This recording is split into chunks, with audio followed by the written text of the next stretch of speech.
if I can make a note about student representation, which I think is the thing here. The issues that are happening at LCC aren't isolated. This is a symptom of bigger problems in the system, both at University of the Arts London and in the country. The issue and the thing about student representation at the moment is that on occasions like this, we're fobbed off constantly with the management kind of handing things back. And there's a good reason they do that. We never show our strength. Year on year, we have election turnout, student union things that says that you don't care about who's representing you. We never pull through on doing a campaign activity. And on a broader spectrum of things, we fail utterly to engage with issues when throughout the year there's things that are leading up to this. The problems at LCC didn't happen out of the blue. They happened because the government cut funding for the arts education this year. They didn't happen because suddenly Sandra Kemp was brought in and decided she didn't like those courses. Okay, sorry, I have to make a point then, I can't help but make it. My courses and also floral design, we bring in over £2 million. So what students can't understand and staff can't understand either is why get rid of courses that make money? And we're actually supporting courses others. In the media school, in the print school and graphic design. So, and 1.3 million is not a lot, a big deficit. Sorry, I just had to say that because, Do you want to make a point about the general stuff there?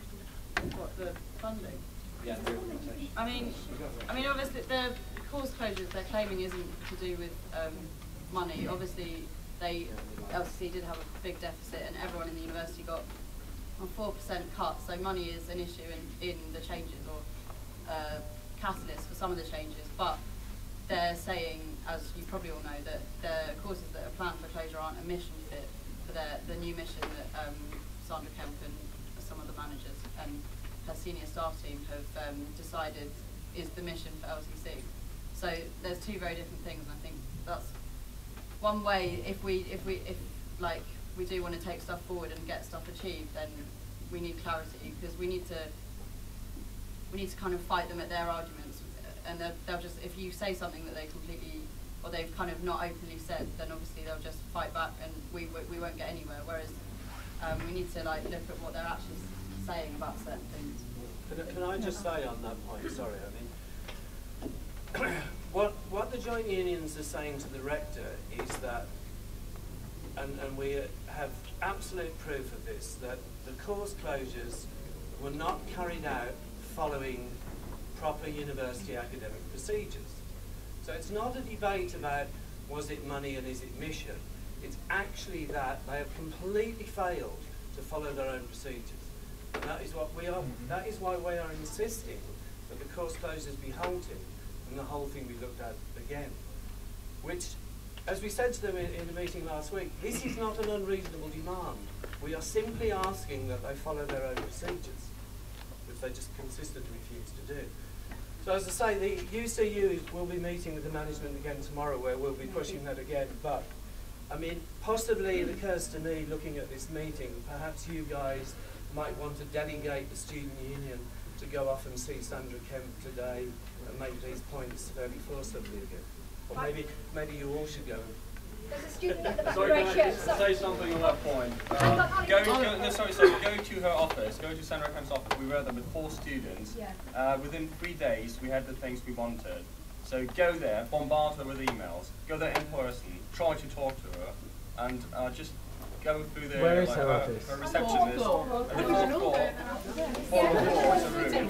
Just go in there, talk to the receptionist, like her PA. She's quite, I would say she's quite, like, she tries to get you off the office and tries to make you talk to the 9th floor, on the management here of our School of Media. But go to her directly, insist that you want to talk to her, and also like inform your parents to send a letter to Sandra Kemp and also to Nigel Carrington, because Sandra Kemp is afraid of Nigel Carrington in a way, because she has been lying to us as students. She promised us that our teaching won't be affected by the redundancies or by the changes made to the college.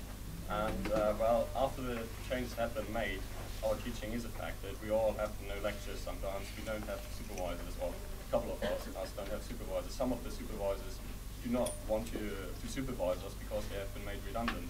So it's a quite messed up situation, and Nigel Carrington needs to be aware of that. needs to know that Sandra Kemp had been lying to all of us and to him and the college. So I think it would be a good thing to go to her directly and try to convince her to, well, make changes. I think them breaking their own word and procedure is the thing that you can hold them up on in this. Both in terms of this, the total lack of respect for your right to representation on consultation at any stage of things. Let me make it clear, the Students' Union was not invited to have any opinion or stance on this before the changes were announced. We were not given an opportunity to input on that. Now, whatever you think of what's happened afterwards, there's an issue there. That's unreasonable when you are you're the members of this community. You have a right to input on those decisions, and the staff have a right to input on those decisions.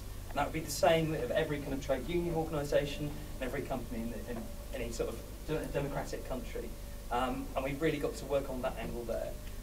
There was that promise that you wouldn't suffer on the kind of teaching angle. Now, frankly, I would have been surprised if there was that there. But nevertheless, they promised you wouldn't. That was their word. It's in black and white. And that's what we've got to hold them to on this one. And that's what you've got collectively got to do. One plea I would make from this is please use this as an opportunity to organise yourselves and form a cohesive whole with a slightly longer term perspective. You've got the opportunity over the coming days to elect or nominate and one of you to stand as the Vice President of LTC, which will be the student union representative for your college. That is usually not taken up by enough of you, and not enough people vote on that. Use this as a catalyst and a stimulus for you to get engaged and feel that you've got someone speaking to you locally who has the strength of kind of mandate from you guys to actually get involved with that.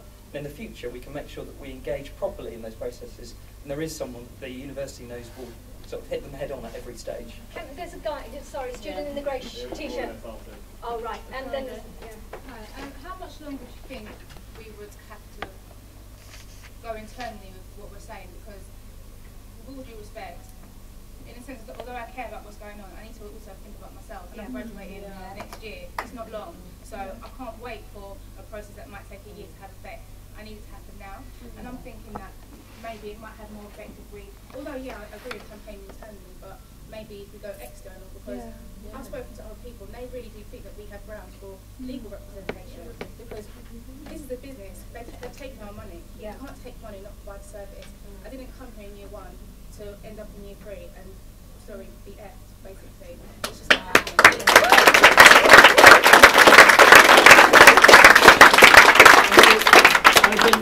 I believe that you guys from the student union can see that these changes are affecting us third year, obviously, second year, and us first year. This is our 5th week here at the university, and my classmates, we are extremely frustrated with all this bad news which came up. The main issue that I would say on behalf of my classmates and myself is the lack of communication and respect. Because we never received any note or any email clarifying about all these changes and everything. Sometimes changes can be for good or for worse, but we need to be clarified and cope with it. And then it's down to us to decide if we want to just carry on here or going somewhere else. Do they realise that half of the first year group are either going to transfer or leave if this carries on? Do they even know that? In terms of when, obviously you didn't get emails or any communication before you arrived, but how were you told? Was it just verbally or? This is a course that's actually continuing. This is a course that's actually staying open. But we've got nothing left. We've got our one of the best tutors I've ever had in my life. And the other good girl, Sarah, she's pretty amazing as well. And both of them quit over the fact that our course is falling apart. I think just hearsay now, that's all we've been told year 1, it's hearsay, what's been going on, we don't know anything. It's like third person. We just don't know anything. At least, I'm sorry, third years and second years. You can attack me, you can hate me for this, but I would say that these problems, you could have got it solved. You have